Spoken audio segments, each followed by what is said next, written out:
Okay, everybody. So we have an upcoming lunar eclipse. It is happening November 8th, early in the morning, at least for Central Time, 4:16 a.m. to 5:41 a.m. And its peak's going to be at 4:59. There's some really interesting energy with this eclipse. And if you're a justice witch, a warrior witch, anything like that, this is your lunar eclipse. You're going to love this one. So all of this is based on my own work. I'm sure other people are going to have other interpretations of it, and that's fine. But this is from my work, my interpretation, and how I see each of the planets and each of the zodiac signs. So let's get into it. So lunar eclipse, that means the moon is going to be more primary and the sun's going to be feeding that energy. The moon is in Taurus with Uranus.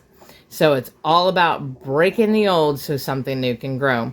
New visions, new perspectives, new structure. And it's being driven by the energy of determination, forward momentum, and honest intentions. The sun is in Scorpio with Mercury and Venus. And so it's all about cleansing and really in memory and emotion. So really feels like past stuff. Voice and thought. Outward action and change, especially when it comes to aspects of money, partnerships, love, family. So very much structural things.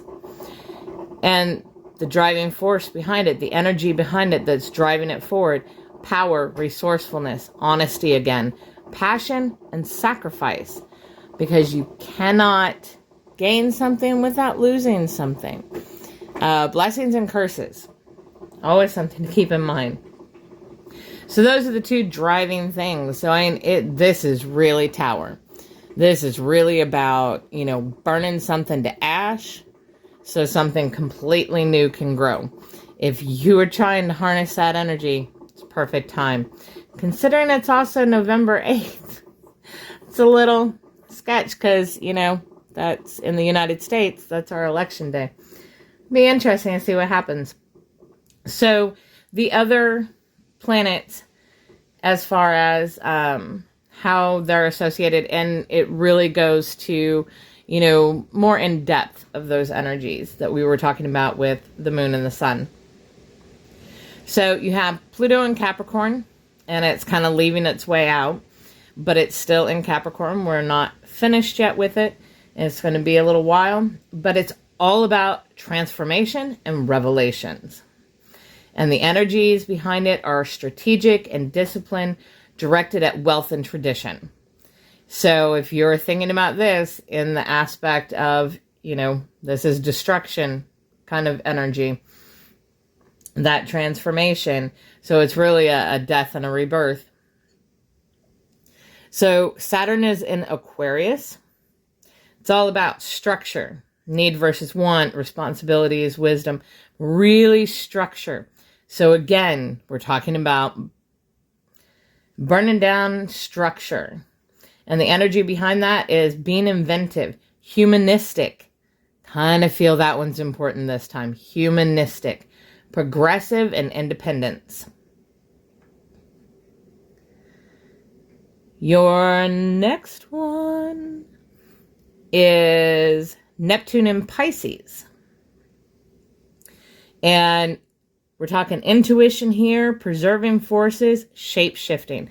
So in this, the shape-shifting, could be transformation, but really feels leaning more towards transmutation. So like complete physical change. Changing from one state to a completely new state. The energy behind this, senses, intuition, mystical unseen, and creative forces. Next, you have Jupiter. This is really interesting because Jupiter is halfway between Pisces and halfway between Aries. Fire and water, ice and fire.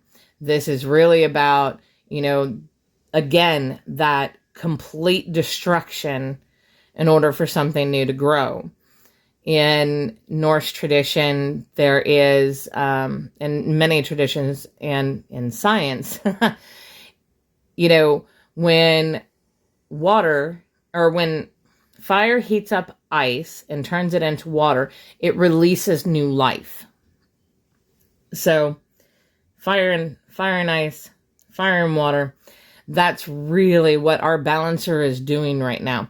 And so again, heavily in that destructive energy, but with purpose. It's not to destroy. It's destruction with purpose. It's so something completely new can grow. So that one, the balancer, it's growth. This is tower time, baby. So in the fire side, it's confidence, it's courage, it's impulsive, and it's being that passionate leader type of an energy. In the water side, you're looking at intuition, creativity, using your senses and being sensitive to those senses, and mystical unseen. Then you have Mars and Gemini. And so you're talking primal energies, dynamic energies, courage, really heavily on duality here. And the energies driving it, adaptable, connected, and intellect. So yeah, for all those justice witches out there, this is a perfect time for you. This is a great energy to use. For all those that need to completely destroy something in order to move forward, in order to build something new, in order to let go, in order to move forward, this is your time. This is the energy you want to capture. And you can do it in all kinds of ways. I personally, ancestors have got things, and the Morrigan has got things that I need to do, and I'll go into that maybe later today, maybe tomorrow. I'm still working through all their details of what we're going to be doing. But this is, that kind of energy. And so you can charge certain crystals, but be aware you are charging it with this energy. So be careful of what you choose. So, you could charge crystals, you can gather water for this. Water is great because you can use it in all kinds of other things for these reasons. So I highly recommend getting water during this time. But whatever, charge your tools, do whatever you need to do. Do some spell work during this.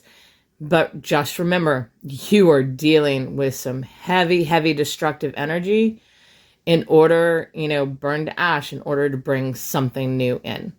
So yeah, really interesting eclipse, really interesting timing, at least for us in the United States.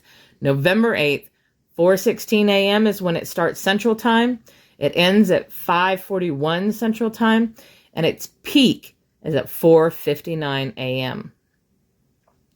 Also something to note, that complete full moon lasts from 12:03 a.m. to 11:04 p.m. Same day, November 8th. Have a great one.